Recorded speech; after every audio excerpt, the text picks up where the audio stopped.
Naroon naman sa inyo mga boss, no? Makapagbigay sa inyo ng mga halagang tips sa mga air screw compressor na ginagamit natin. Ano? Meron ako ritong oil sender. No? Ito yung original. Ayan. Ito yung ating replacement. So yung mabibili nyo sa outside market. No? Halos parehas din naman pati yung socket nya. Ayan, no?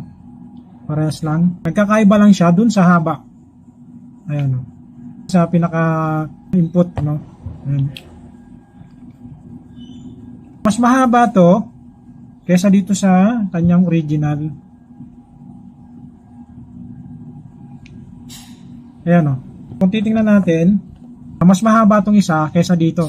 Ito yung original, ito yung kanyang replacement. Ganyan yung diferensya niya. No? Ito kasing oil sender na to, kapag ka nag-leak, ibig sabihin sira na po yan. So tuloy-tuloy na po yung langis dyan. Meron kasing butas yan sa loob na palatandaan nyo na kapag yan umagos na yung langis dito, ay kailangan nyo ng palitan. So pag hindi nyo kasi pinalitan yan, maglalawan ng langis. Tuloy-tuloy yung agos dito sa loob nito. No? Dapat smooth lang yung pagpasok. Kasi ito pinaka-adapter nya. Ngayon, itong replacement, kung mapapansin nyo, so tingnan nyo lang, yung haba nya kasi laki. Pero part ng ating compressor, ano, yung makina kasi natin is 6HK1 Isuzu, ano, is 750 CFM. Importante na nalalaman nyo, every 3 years, kailangan nyo nang palitan yung oil sender nyo. So, importanteng maintindihan nyo yung proper operation nito kasi mahalagang part to ng ating makina. Yan mga boss, ikakabit natin ngayon dito sa Airman. Ipapakita ko sa inyo kung saan nakakabit to sa banda. No? Ayan, ito, makikita ito alternator. Ayan, tapos ito lang siya. Ito. Ayan mga boss, kakabit natin dito. Ayan, ganito lang siya, oh. Ayan. Tapos, yung size nito ay 27. Dapat sa umpisa nakakamay. Tsaka natin siya higpitan pagka ayan. So, 27, ito 30. So, ganito lang po yung tamang, ano, paglalagay, no? Ito kasi makina natin ay Isuzu 6HK1, no? So, buti na lang yung thread talagang pinagas nila. Kasi kung mali yung thread, masisira yung thread natin dito sa ating pinagtanggalan. So, kita nyo lang ng tamang higpit.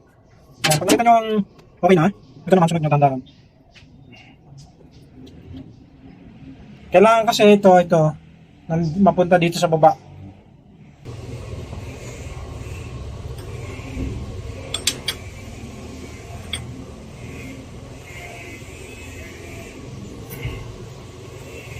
Yan. Okay na yon. Hindi naman. Okay na yan. Hindi naman tayo maliligaw.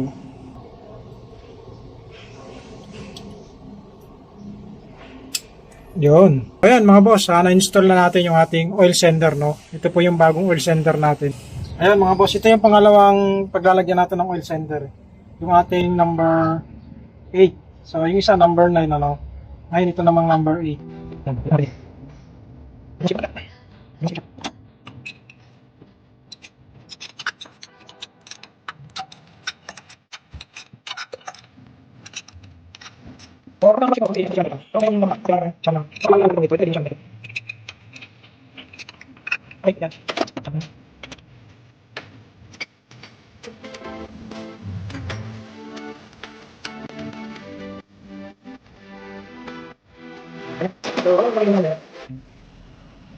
Isang number 8 tsaka isang number 9. Pareho pong 750 yan mga boss. Nasa ilalim po yung kanyang pinaka breather.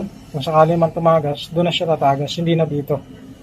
Sana makatulong sa inyo, no, yung ating video na to para maintindihan nyo yung proper attachment at proper procedure. Yung interval ng PMS natin sa mga makina na to is continuous, ano, hindi natin pinababayaan.